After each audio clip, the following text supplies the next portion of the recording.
इस चैनल पर मनोरंजन कर रहे सभी प्यारे प्यारे बहनों भाइयों को मेरी तरफ से प्यारा सा अभिनंदन।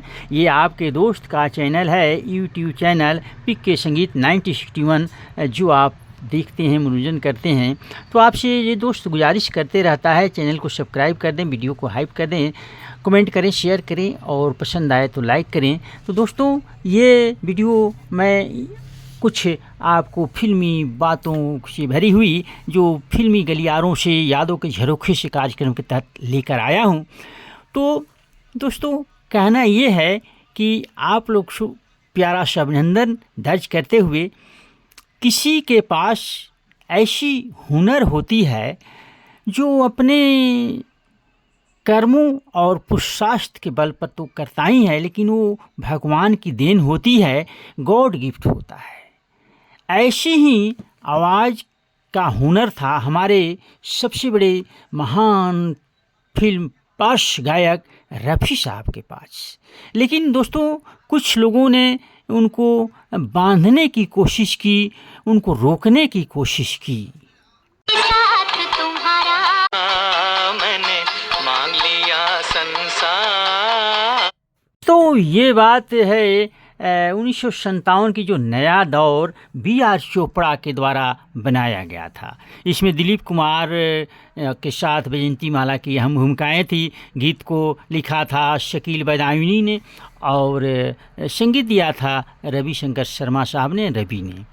तो जब ये नया दौर बना तो बी.आर. चोपड़ा का थोड़ा ज़्यादा उनका घमंड जैसा हो गया था। तो उन्होंने रफ़ी साहब से ये बात कह दी कि रफ़ी, आज के बाद तुम किसी दूसरे के लिए नहीं गाओगे, केवल मेरे ही फिल्मों में गीत गाओगे, और इसके लिए तुम चाहे जितने भी पैसे मांग लो, मैं देने के लिए तैयार हूँ।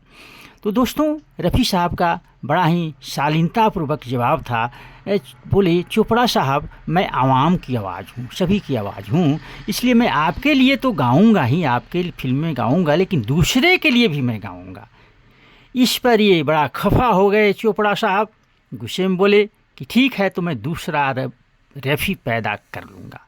फिर वो खोजबीन किए और रफ़ी साहब के विकल्प के रूप में उन्होंने लाया महेंद्र कपूर को। तो शायद वो विकल्प नहीं थे, क्योंकि रफ़ी साहब के ही वो शिष्य थे और उनको दिल से गुरु मानते थे, महेंद्र कपूर रफ़ी साहब को। तो ये वक्त का पहिया घुमा और फिल्म का निर्माण उन्होंने शुरू किया। तो 65 में वक्त के और गीतों का तो रिकॉर्डिंग हो गया अलग अलग कलाकारों गीत संगीत के साथ। हम जब सिमट के आपकी बाहों में, और इस फिल्म में स्टार कास्ट में थे सुनील दत्त, राज कुमार, शशि कपूर, साधना, शर्मिला टैगोर इत्यादि। मल्टी स्टार फिल्म बनी थी। हसीन ख्वाब निगाहों में आ गए। दोस्तों, इसमें आवाज़ थी महेंद्र कपूर और आशा भोसले की, और साथ में गीत को, इस फिल्म के गीतों को लिखा था शाहिर लुधियानवी जी ने, और सबसे उनके पसंदीदा संगीतकार थे रवि साहब। तो ये जब बात ऐसी आई तो मैं मुख्य मुद्दे पर आता हूँ। तो वक्त का पहिया घूमा और समय आ गया ऐसा, घमंड चूर हुआ चोपड़ा साहब का, बी.आर. चोपड़ा का, जो कि बड़ी एक माने जाते थे प्रोड्यूसर, डायरेक्टर फिल्म जगत के। तो संगीतकार रवि साहब ने और तो गीत वक्त के गीतों को रिकॉर्ड कर लिया, लेकिन एक गीत ऐसा आ गया कि उनको अब लगा कि नहीं, अगर रफ़ी साहब से नहीं हम गवाते हैं तो इस गीत के साथ न्याय नहीं होगा, ये गीत वो भाव नहीं लाएगा जो इस गीत में निकलना चाहिए। तो उन्होंने ये निर्णय कर लिया कि अब की बार मैं चोपड़ा साहब से कहूँगा कि रफ़ी साहब को ही बुलाएं। तो उन्होंने इस बात को रखा, कहा कि चोपड़ा साहब, अगर आपको इस गीत की रिकॉर्डिंग करानी है तो रफ़ी साहब से गवाएंगे हम, अन्यथा ये गीत आपके फिल्म में बनेगा ही नहीं। इस बात का मैं निर्णय कर चुका हूँ। तो यहाँ पर अब वो उनकी जो बात आती है, रफ़ी साहब कि तो खुद चोपड़ा साहब बोले कि ठीक, मैं रफ़ी साहब को मनाता क्या हूँ, आप जाकर ये कहें कि चोपड़ा साहब ने याद किया है।